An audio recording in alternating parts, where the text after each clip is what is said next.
झारखंड के नए सीएम चंपई सोरेन को बनाया गया है। अगर इस पूरे मामले के बारे में बात करें तो हेमंत सोरेन जो झारखंड के पूर्व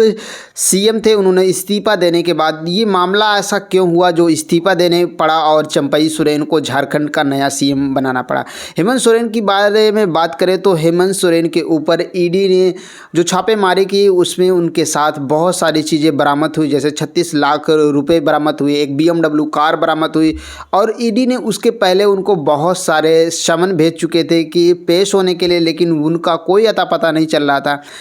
ये केस उनके ऊपर ऐसा हुआ क्योंकि उनके ऊपर ज़मीन का केस जो फाइल हुआ, फर्जी केस, उन्होंने अपने नाम से ऐसी कुछ प्रॉपर्टी, इसके बाद खनन से, ज़मीन खनन से जिस तरीके से उनके मामले आए, कोयला खनन उनके ही पक्ष में था एंड ये सारी चीज़ों की देखने की वजह से उनके ऊपर ये ईडी ने केस दर्ज किया। और ये दर्ज केस होने के बाद जब ईडी ने ऐसे पूरे मामले के लिए उनके पास समन भेजे तो वो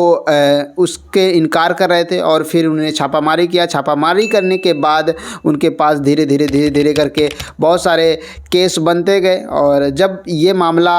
उनको मिलने के लिए बुलाया गया तो उनको अरेस्ट किया गया। अरेस्ट करने के बाद अब झारखंड में नए सीएम के लिए किसको बनाया जाए, ये हेमंत सोरेन पहले से प्लानिंग कर रहे थे। नाम आ रहा था कल्पना सोरेन, उनकी जो वाइफ है, उनका नाम आ रहा था कि उनको बनाया जाए। फिर इसके बाद उनकी भाभी जो विधायक हैं, उनके भाई, वो भी चाहते थे कि उनकी जो भाभी है वो विरोध करना चाहती थी कल्पना सोरेन को, उनकी वाइफ को ना बनाया जाए। हालांकि अगर बात करें कल्पना सोरेन की तो कल्पना सोरेन एक एजुकेटेड है, उनका कोई ना तो विधायक है और ना इस तरीके से कोई उनका लेना देना है पार्टी से, मतलब दैट मीन्स पॉलिटिक्स से कोई अभी तक उनका ऐसा कोई बैकग्राउंड नहीं रहा है।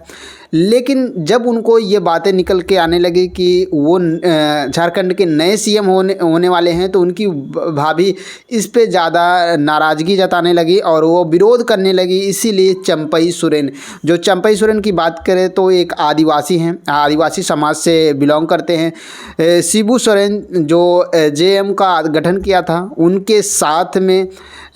अगर बात करें तो ये झारखंड के टाइगर के नाम से भी जाने जाते हैं। 35 विधायक को हैदराबाद शिफ्ट कर दिया गया है अभी, क्योंकि जो परेड होनी बाकी है, जो बहुमत पूर्ण करना बाकी है, वो अभी शो नहीं हो पाया है। बात करें राज्यपाल की, राज्यपाल ने जो देरी किया है उससे विपक्ष काफ़ी ज़्यादा नाराज़ है। जिस तरीके से बिहार में सरकार गिरने के बाद राज्यपाल ने तुरंत न्योता दिया बीजेपी से, जब उनका नीतीश कुमार ने गठबंधन किया और गठबंधन करने के बाद राज्यपाल ने तुरंत उनको सरकार बनाने का न्योता दिया और नीतीश तुरंत ही सरकार बना लिए। लेकिन झारखंड में ऐसा मामला पहली बार हुआ। JM की बात करें तो कांग्रेस मिलकर वहाँ की सरकार है और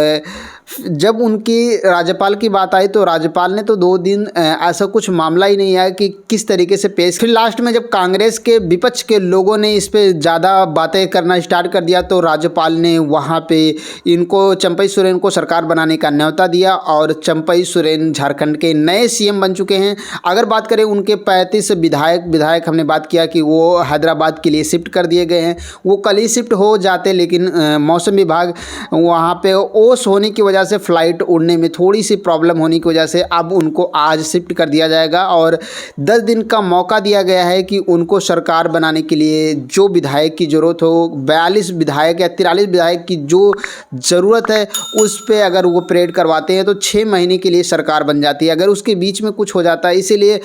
चंपई सोरेन, मतलब वो कांग्रेस की सरकार और झारखंड की जो चंपई सोरेन की विधायक है, वो चाहते हैं कि हमारी सरकार बनी रहे और ये वहाँ के जो विधायक है कुछ ऐसा गड़बड़ी ना हो, क्योंकि शायद बीजेपी उनको खरीद सकती है। ऐसे कुछ मामले जो आ रहे हैं, तो क्या ये जो पूरा मामला है, अभी जो मामला दिल्ली का है, उनके ऊपर भी, केजरीवाल के ऊपर भी ईडी ने छापेमारी की है और 5 बार ऐसे उनको पास भी समन भेज चुके हैं और झारखंड में चंपई सोरेन की फिर से एक बार सरकार बनी है और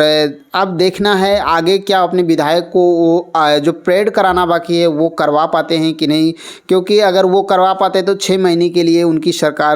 एकदम सुरक्षित हो जाएगी। अगर नहीं करवा पाते तो कहीं ना कहीं फिर से सरकार गिराने की साजिश हो सकती है। इसीलिए वो अपने विधायकों को सेव करना चाहते हैं। उस 10 दिन का जो मौका मिला है राज्यपाल की तरफ से, तो देखने वाली बात है। तो बाकी ये वीडियो यहीं तक एंड अभी तक आपने इस वीडियो को लाइक एंड सब्सक्राइब नहीं किया है तो ज़रूर कर लीजिएगा। Thank you so much.